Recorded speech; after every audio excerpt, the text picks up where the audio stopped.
बिस्मिल्लाहिर्रहमानिर्रहीम अस्सलाम वालेकुम फ्रेंड्स, मेरा नाम मोहसिन और आप देख रहे हैं फॉरेक्स इको। यहाँ पे आज हम वीकली फोरकास्ट करने वाले हैं मार्केट का कि मार्केट में आने वाले वीक में किस तरह की मूवमेंट हो सकती है। तो ये हमारी वेबसाइट है forexico.com। यहाँ पे आप फ्री कोर्सेज़ को एनरोल कर सकते हैं और फ्री में सीख सकते हैं। कोई भी पेड वो चीज़ नहीं है, जस्ट आप यहाँ पे साइन अप करें और साइन इन करके आप हमारे जो कोर्सेज़ हैं उनको तरतीब से देख सकते हैं। सबसे पहले हम फॉरेक्स फैक्ट्री पे चलते हैं और यहाँ पे देखते हैं कौन सा इम्पोर्टेंट डाटा मौजूद है। अगर देखा जाए 11 नवंबर को कोई भी जो है ना वो डाटा नहीं है और बैंक हॉलीडेज़ हैं। मंडे को भी कोई डाटा नहीं है, लेकिन वेडनेसडे को यहाँ पे एफओएमसी मेंबर की एक स्पीच है। फिर थर्सडे 13 नवंबर इम्पॉर्टेंट डे है जिसमें कोर सीपीआई, फिर सीपीआई मंथली, ईयरली और अनएम्प्लॉयमेंट क्लेम आ रहा है। लेकिन यहाँ पे टाइम नहीं आ रहा, ये कभी भी डाटा आ सकता है। क्यों? उसकी रीज़न ये है कि गवर्नमेंट के अंदर शटडाउन की जो सिचुएशन है वो चल रही है और वो डाटा किसी भी टाइम कोर पीपीआई का, रिटेल सेल्स मंथली और लेकिन इन डेज़ के अंदर ये आ सकता है। टाइम मेंशन नहीं किया गया और इसके अंदर आप जो है वो वोलेटिलिटी मार्केट में काफ़ी ज़्यादा देख सकते हैं, एक्सपेक्टेड है। तो चार्ट को समझते हैं। चार्ट ही हमें सब कुछ बताता है और चार्ट से ही हम अच्छी जो ट्रेड्स हैं उनको फाइंड कर सकते हैं। यहाँ पे वीकली चार्ट अगर देखा जाए तो 2 वीक्स हो चुके हैं मार्केट में, जो कि बीरिश मोमेंटम के अंदर मार्केट मौजूद है।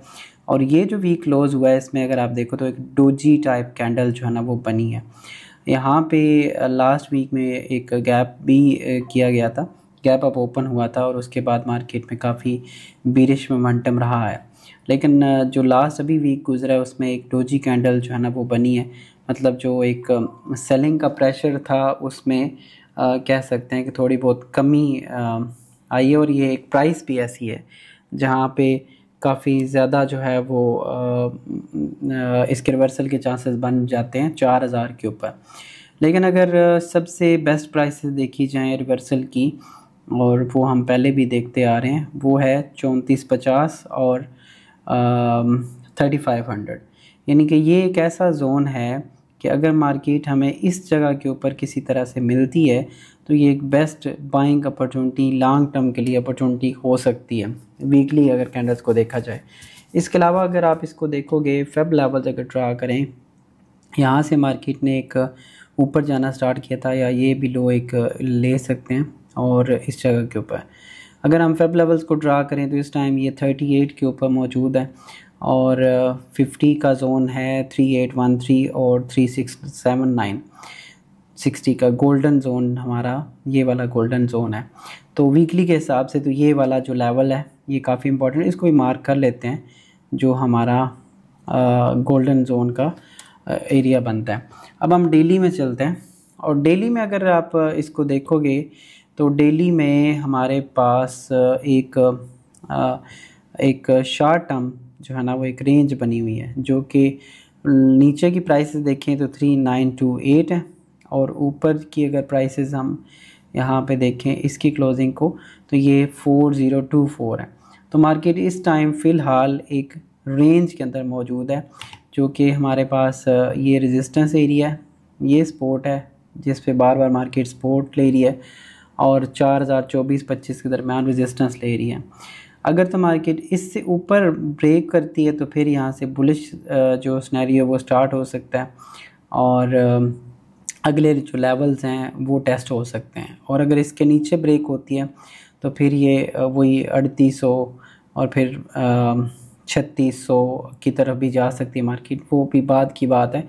लेकिन फ़िलहाल तो इसका ये एरिया जो है ना वो एक ब्रेक करना ज़रूरी है। जब तक इस जोन के अंदर है मार्केट तो तब आप इसको रेजिस्टेंस मान सकते हो और इसको एक सपोर्ट एरिया मान सकते हो। ये भी काफ़ी बड़ी रेंज है, इसके अंदर अगर आप देखें तो 1000 पिप की मूव जो है ना वो मार्केट में पॉसिबल है कि ये इस तरह की एक रेंज मार्केट इस प्राइस के ऊपर बनाए।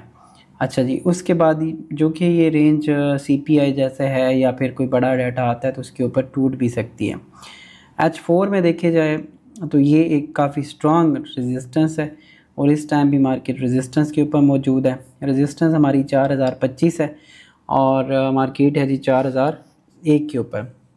इसमें अगर आप यहाँ पे एक मार्क कर लेते हो, ये एक छोटा जोन है जिसके अंदर शॉर्ट टर्म के अंदर मार्केट इस जोन के अंदर ट्रेड कर रही है, और अगर इसको ब्रेक करती है तो अगला टारगेट वही 3928 और उसके बाद फिर नीचे की तरफ हो सकता है, और अगर ऊपर ब्रेक करती है तो वो फिर दूसरा है। लेकिन जब तक जोन के अंदर है ये हमारा रेजिस्टेंस और ये सपोर्ट और नीचे वाली ये सपोर्ट है।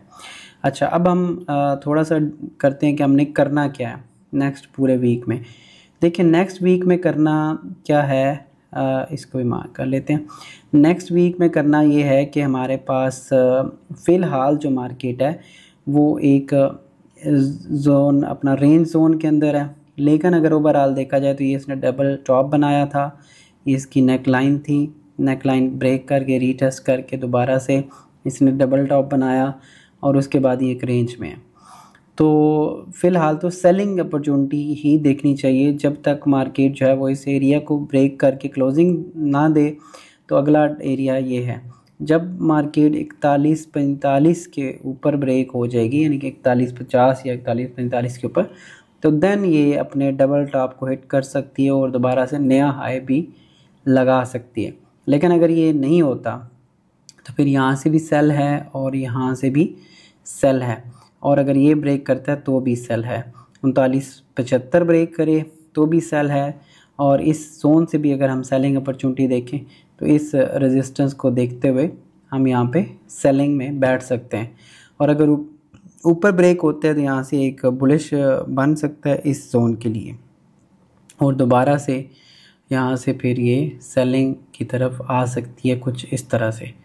ठीक है, तो ये इंपॉर्टेंट एरियाज़ हैं जहाँ पे हमने ट्रेड्स को एग्जीक्यूट करना है। इसके अलावा अगर आप मेरे साथ मिलके काम करना चाहते हैं, हम डेली बेसिस पे लाइव सेशंस करते हैं और वहाँ पे हम रोज़ के 100 पिप्स को टारगेट करते हैं कि कम से कम 100 पिप बना सकें, और सारे दोस्त बना भी रहे हैं अल्हम्दुलिल्लाह।